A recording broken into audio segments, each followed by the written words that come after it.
talong, guys. Nako, linuluto ko na siya ngayon. So, I decided na iprito na lang siya para mas mabilis kong maluto at makakain na rin agad kami. Kahapon kasi, dumaan kami sa Antipolo, sa simbahan.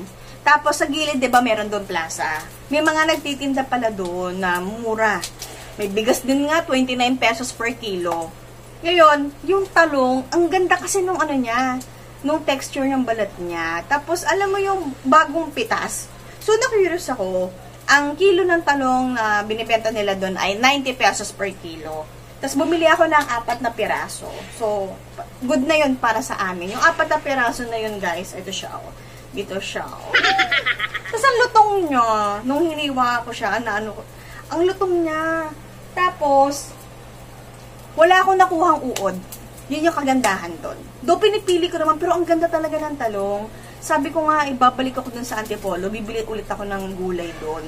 Ang hinaharap ko kasi sana ay pipino para sa bake sushi. So, kung ikaw ay taga-Antipolo, at malapit ka lang sa Antipolo simbahan, gumawi ka doon sa plaza. Kasi malaking tulong din sa mga farmers ba yun? Sa mga tindera, tindero. Na kung doon ka sa kanila bibili, as in fresh talaga siya. So, ayun, sana doon na lang muna kayo mamalengke.